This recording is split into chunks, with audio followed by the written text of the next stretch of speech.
My name is Jim Robbins and I live in Dover Point. The day leading up to my stroke was extremely short. I had just gotten out of bed, hadn't done anything yet. I was still standing beside the bed, bent down to pick up something off the floor, and I crashed to the floor. Unfortunately, my wife had not gone to work yet, and because she knew what the signs of a stroke were, she asked me could I talk, and saw that my left side was completely drooped. She's saying, "Jim, you're having a stroke, you're having a stroke." And I'm thinking internally, I'm not having a stroke. I'm 52. You don't get a stroke. My name is David Heller, and I'm a board-certified emergency physician. I suspect if Jim had gone to another Seacoast hospital, he would have been seen by an emergency physician. Perhaps he would have been seen by a teleneurologist. He probably would have gotten TPA, which is a very strong blood clot buster drug. The type of stroke that he had probably would not have responded well to that drug, and without having interventional radiology to actually go into his brain and take out that clot, I think it's more likely than not that he would have some kind of permanent deficit from his stroke. Portsmouth Hospital facility with a stroke alert. A 53-year-old male found by his wife this morning, slumped off the bed. My wife made the decision to really urge the EMTs, and they did, to take me to Portsmouth Hospital as opposed to other options that we had, because Portsmouth has a full stroke protocol in place. If somebody has a life-threatening emergency, they should call 911, and when EMS arrives, EMS will take them to the closest appropriate facility. Part of making that choice should be looking at the capability of an emergency department. And our emergency department is the only level 2 trauma center in the Seacoast. Our emergency department is a certified chest pain center with a cath lab available 24/7. Our emergency department is a certified stroke center with interventional radiology available 24/7.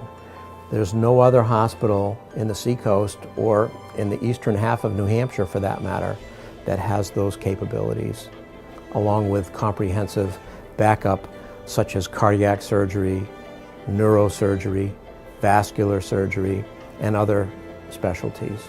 Our freestanding ED at Seabrook or our freestanding ED due to open soon in Dover have the same comprehensive services available as Portsmouth does.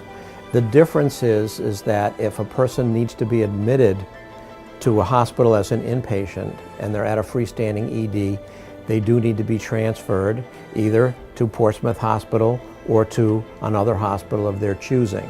And we have a very seamless way of getting a patient from our freestanding ED to an inpatient here at Portsmouth if that's necessary. When a patient arrives at our emergency department or one of our freestanding emergency departments, they are seen very quickly by a triage nurse, and we try to have a provider see that patient within 10 minutes of their arrival. We have the shortest greet times of any hospital in the Seacoast. We have the shortest duration time that you spend in our emergency department of any ED in the Seacoast. The ED department is sort of the tip of the spear, the entry point for the entire stroke protocol, and it can all be done here at Portsmouth. So it was important for me to have my wife who understood what this hospital offered. And so I would say, whether you're a spouse or whether you're a caretaker or a potential caretaker or it's yourself, it's important to know what the different hospitals offer and what the ED departments offer in terms of stroke care, so that when the time comes, you're not going to have to fumble around making a decision, because you may not be able to make that decision. Someone may be having to make it for you, as was my case. One of the advantages of going to an emergency department such as ours that has very comprehensive backup of specialists is that if you need to follow up with a specialist or you need to be seen sooner than that by a specialist, that you can see that specialist without having to go to Boston. We all trained in the big city, and we're all board certified here. So why go through the hassle of having to go to Boston when you can get the same level of care right here in the Seacoast? Since the stroke 4 months ago, I'm doing great. The second they pulled the clot out, I was really essentially back to normal. I didn't have any damage in my brain. I didn't have any physical limitations or deficits. The right people were in place at the right time, and then the right processes were in place so that I got what I needed exactly when I needed to have those things. So the people and the processes all came together to essentially rescue my life. And I'm aware of that, and I'm profoundly aware of that. I'm grateful.